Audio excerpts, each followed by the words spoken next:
की करेंगे शुरुआत। बेगूसराय में रील बनाने का जुनून जानलेवा बनता जा रहा है। लखमिनिया रेलवे स्टेशन पर ट्रैक को डांस फ्लोर बनाकर रील बनाने का वीडियो वायरल होने के बाद आरपीएफ हरकत में आई है।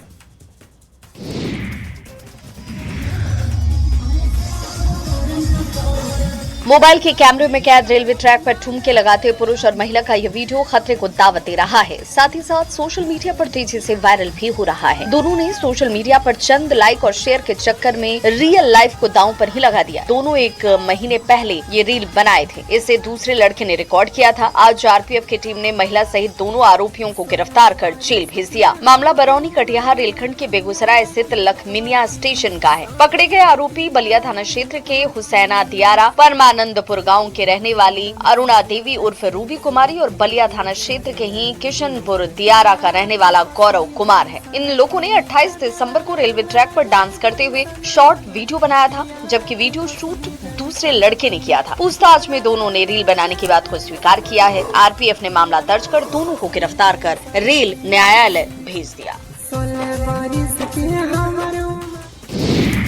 सियासी गलियारों में लालू प्रसाद की चूड़ा दही पार्टी चर्चाओं में रहती थी, लेकिन इस बार चर्चा उनके बेटे तेज प्रताप यादव की पार्टी की है। ऐसा इसलिए क्योंकि तेज प्रताप ने सत्ता पक्ष के नेताओं को भी न्योता दिया है।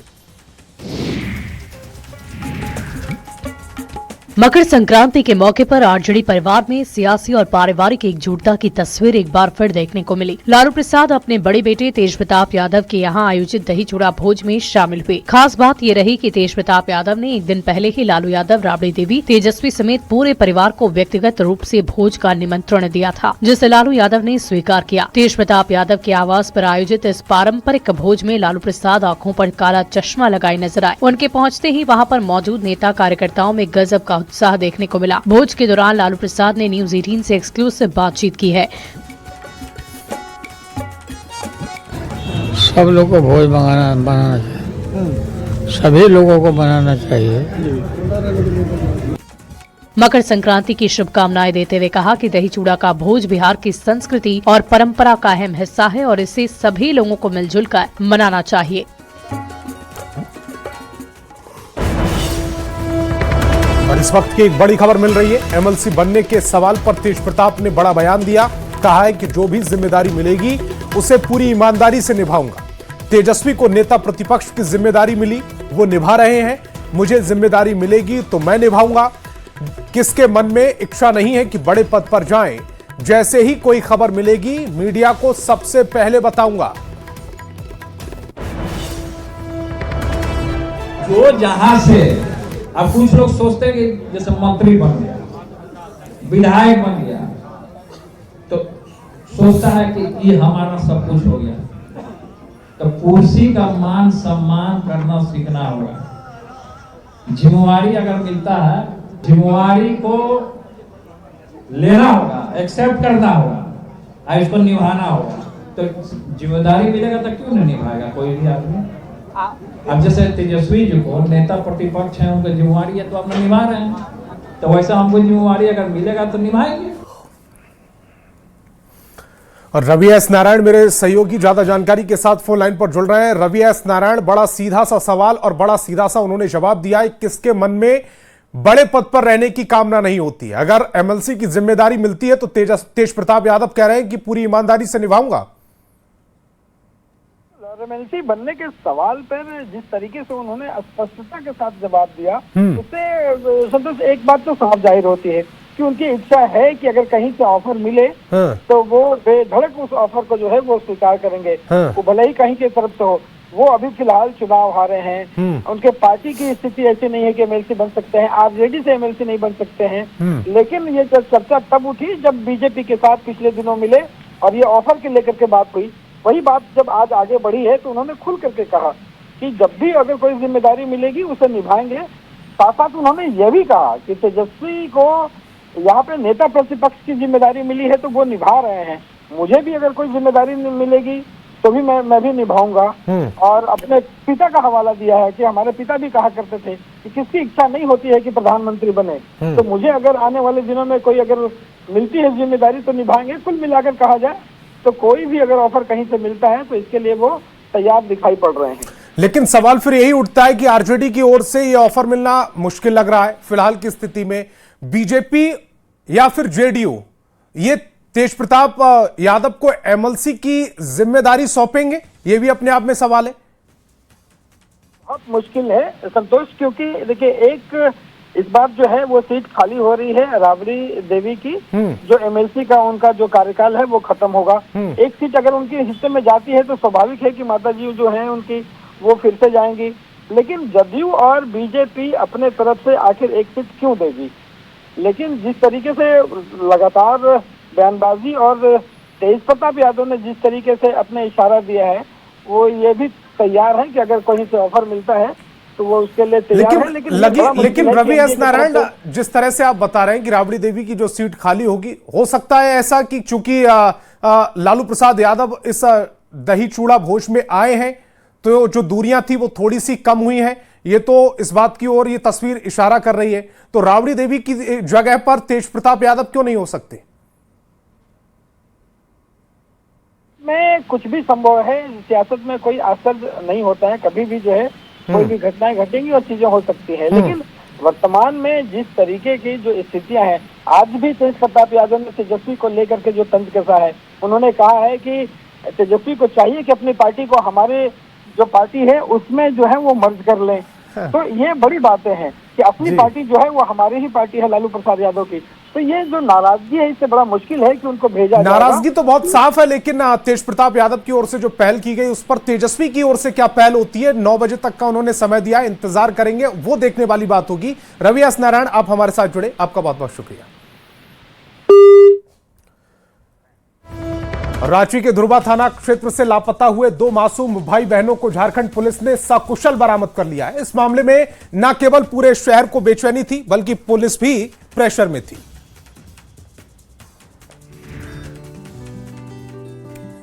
खुशी और जश्न की ये तस्वीरें रांची की हैं, क्योंकि धुरवा से 2 जनवरी से लापता अंश और अंशिका को रामगढ़ जिले के रजरप्पा थाना क्षेत्र से बरामद कर लिया गया है। दोनों मासूमों को एक किराए के मकान से पुलिस ने बरामद किया। ये मकान रोशन आरा नाम की महिला का है, जिसने 1000 रुपए प्रति माह के किराए पर सूरज और सोनम को दे रखा था। रोशन आरा ने बताया कि दोनों ने पति पत्नी और अपना बच्चा होने के नाम पर किराए पर मकान लिया। हिंदू संगठनों को अपनी तलाश के दौरान दोनों बच्चों के इस घर में होने की जानकारी मिली, जिसके बाद तत्काल पुलिस को इसकी सूचना दी गई और पुलिस ने 12 दिन बाद दोनों बच्चों को सकुशल बरामद किया। बरामदगी से परिवार और स्थानीय लोगों ने राहत की सांस ली है। बच्चे अब परिवार के साथ हैं और इनकी सेहत सामान्य है। बता दें कि दोनों मासूम घर से बिस्किट खरीदने के लिए निकले थे, लेकिन वापस ही नहीं लौटे। झारखंड पुलिस ने इस मामले में कोई कसर नहीं छोड़ा। इनाम की राशि बाद में और बढ़ाई भी गई।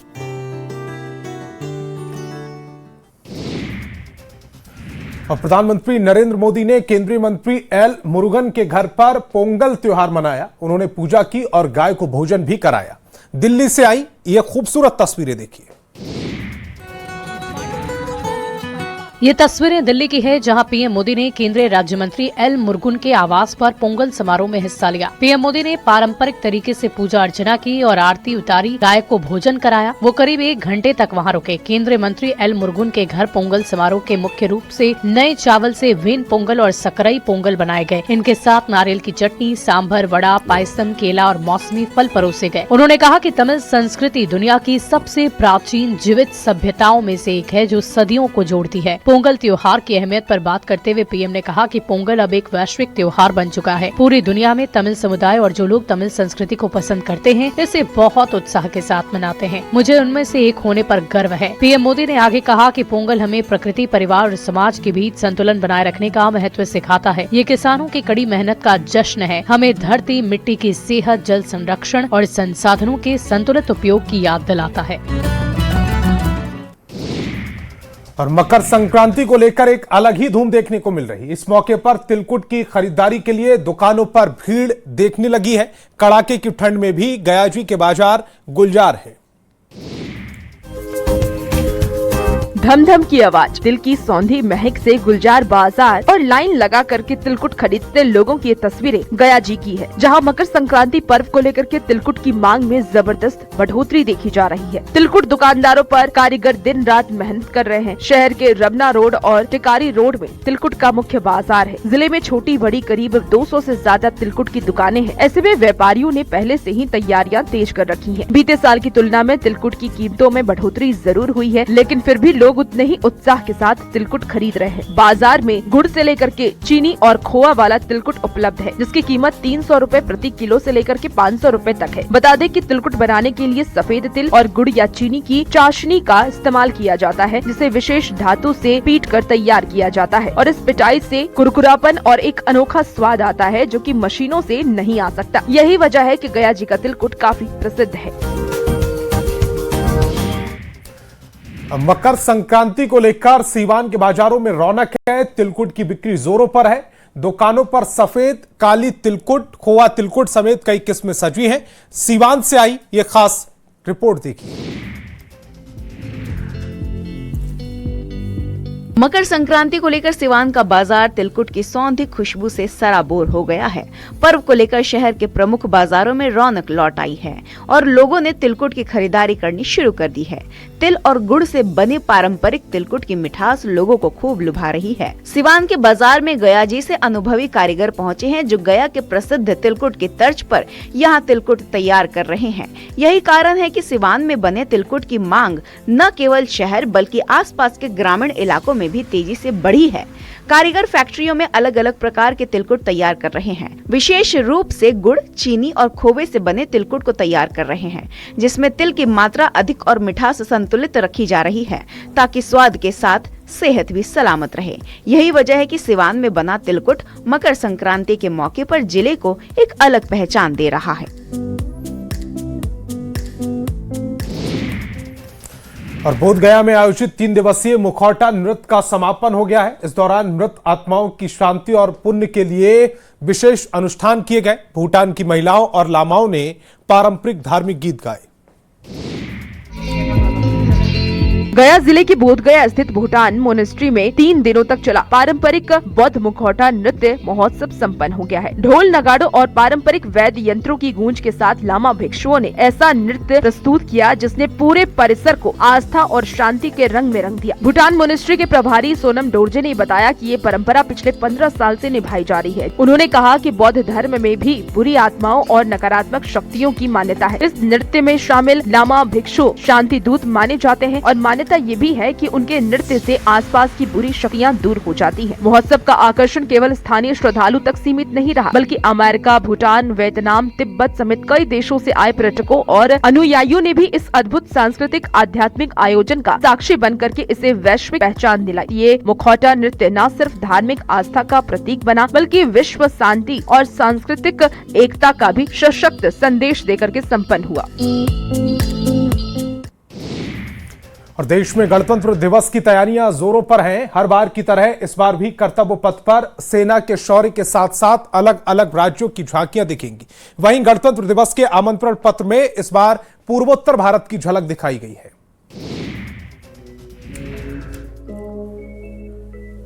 इस बार गणतंत्र दिवस पर एट होम रिसेप्शन का निमंत्रण पत्र बेहद खास है। ये सिर्फ एक औपचारिक निमंत्रण नहीं है, बल्कि ये भारत के पूर्वोत्तर क्षेत्र की सांस्कृतिक चेतना, पारंपरिक ज्ञान और कलात्मक विरासत का जीवन दस्तावेज बनकर सामने आया है। अष्टलक्ष्मी के नाम से पहचाने जाने वाले पूर्वोत्तर भारत की 8 राज्यों की पहचान, परंपरा और प्रकृति से जुड़ा जीवन इस आमंत्रण पत्र के हर हिस्से में झलकता है। आमंत्रण पत्र को इस तरह से डिजाइन किया गया है कि जैसे ही ये खुलता है तो उसमें पूर्वोत्तर भारत की सांस्कृतिक विरासत देखने को मिलती है। यहाँ हर राज्य और समुदाय की अपनी अलग बुनाई शैली, रंग संयोजन और डिजाइन परंपरा है, जो सांस्कृतिक विविधता को एक सूत्र में भी बांधते हैं। आमंत्रण पत्र का कवर और बॉक्स बांस से तैयार किया गया है। मेहमानों के स्वागत के लिए हाथ से बुना एरी रेशम का स्टॉल डिजाइन किया गया है। इसके अलावा हर राज्य की संस्कृति अपनी छाप छोड़ रही है। और पूर्वी चंपारण के कथवलिया गांव में विराज रामायण मंदिर के निर्माण काम का युद्ध स्तर पर काम चल रहा है। वहीं शिवलिंग पहुंचने के बाद हर रोज आस्था का सैलाब उमड़ रहा है। ऐसे में विराट रामायण मंदिर का स्वरूप कैसा होगा, दिखाते हैं एक रिपोर्ट की जरिए। मंदिर निर्माण की ये तस्वीरें मोतिहारी की है, जहां युद्ध स्तर पर मंदिर के निर्माण को लेकर काम चल रहा है। कथवलिया गांव में विश्व के सबसे बड़े विराट रामायण मंदिर का निर्माण हो रहा है। 500 करोड़ की लागत से 500 करोड़ की फैले इस मंदिर का निर्माण कार्य 2030 में पूरी होने की उम्मीद है। पटना का महावीर मंदिर ट्रस्ट इस मंदिर का निर्माण करा रहा है। रामायण मंदिर 280 फीट ऊंचा, 540 फीट चौड़ा और 1080 फीट लंबा और 120 एकड़ में मंदिर का ढांचा बनाया जा रहा है। कथवलिया में बन रहे विराट रामायण मंदिर अयोध्या राम मंदिर से 3 गुना बड़ा और कंबोडिया के अंकोर वाट से ऊंचाई में 2 गुना होगा। आने वाले समय में बिहार में वैश्विक धार्मिक पर्यटन का ये केंद्र बनेगा। इस विराट रामायण मंदिर में वेद के लिए यूनिवर्सिटी, कॉलेज और कोचिंग संस्थान भी बनाए जाएंगे। इस मंदिर में गर्भगृह पर कोटा प्रांगण, प्रवेश द्वार, सिंह द्वार, गणेश स्थल, नदी मंडप का भी निर्माण किया जाएगा। और संथाल परगना में इन दिनों गांव की गलियों से लेकर शहर के चौक चौराहों तक सोहराय पर्व की धूम मची है। महिलाएं सज धजकर मांदर की थाप पर थिरक रही हैं। ऐसे में विदेशी महिलाओं ने 4 चांद लगा दिए। दुमका से आई खूबसूरत तस्वीरें देखिए।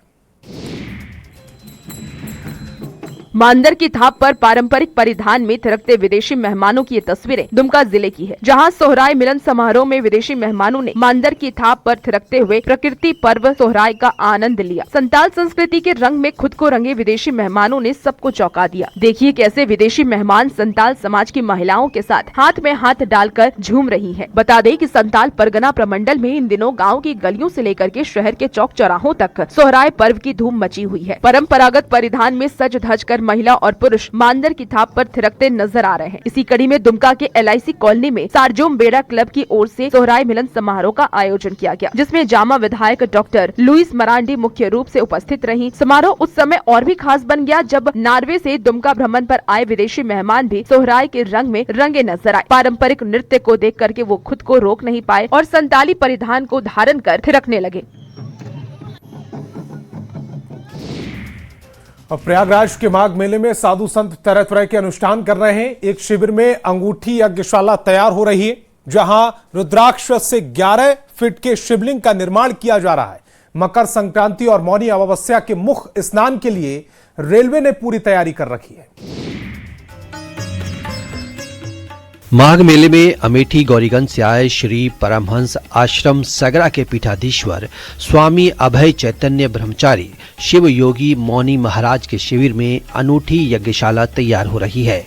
इसी यज्ञशाला में मकर संक्रांति के स्नान पर्व से अनुष्ठान की शुरुआत हो जाएगी। इस यज्ञशाला की खास बात यह है कि इसमें 5 करोड़ 51 लाख रुद्राक्ष से 11 फीट ऊंचे शिवलिंग का निर्माण किया जा रहा है, जिसके दर्शन यहां आने वाले श्रद्धालु भी कर सकेंगे। यज्ञशाला में 12 करोड़ 51 लाख पंचाक्षर मंत्रों का जाप किया जाएगा। ऋग्वेद मंत्रों का भी जाप होगा। प्रयागराज जंक्शन पर बनाए गए यात्री आश्रय स्थलों में 1,12,000 यात्रियों को एक साथ होल्ड करने की क्षमता है। इसके अलावा नैनी रेलवे स्टेशन पर भी 2500 स्क्वायर मीटर का आश्रय स्थल बनाया गया है। प्रयागराज महाकुंभ में कई नए चेहरे सामने आए। इन्हीं में से एक थी हर्षा रिछारिया, जिन्होंने साध्वी होने से इनकार किया लेकिन सुर्खियां खूब बटोरी। लेकिन क्या अब वे धर्म की राह को राम राम करने की तैयारी में है? महाकुंभ 2025 में आस्था सेतर कुछ लोग सुर्खियों में रहे थे, जिसमें एक हर्षा रिछारिया भी रहीं, जो साध्वी के रूप में सुर्खियां बटोरती नजर आईं।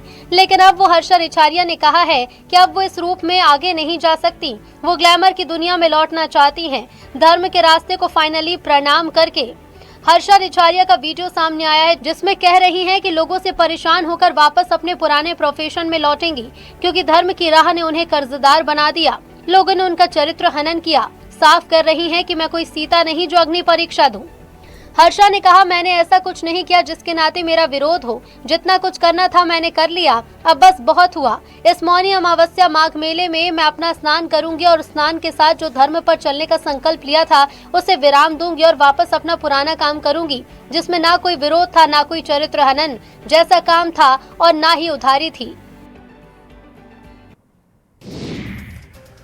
रांची के मोहराबादी मैदान में लोक संस्कृति की रंगीन छटा देखने को मिली जब टुसु महोत्सव धूमधाम से मनाया गया। ढोल नगाड़ों की गूंज और टुसु गीतों की मिठास में पूरा माहौल सराबोर नजर आया।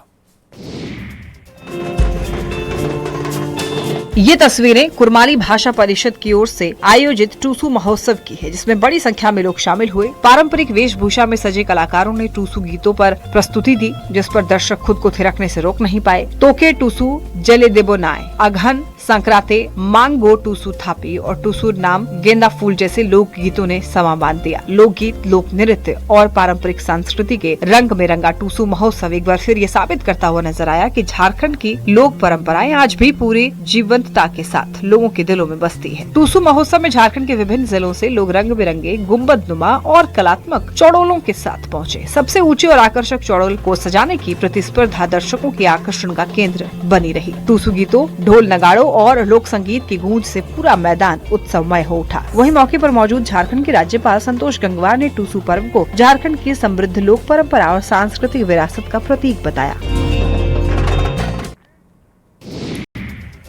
और मुजफ्फरपुर में ट्रक की चपेट में आने से बाइक सवार युवक और युवती की मौके पर ही मौत हो गई।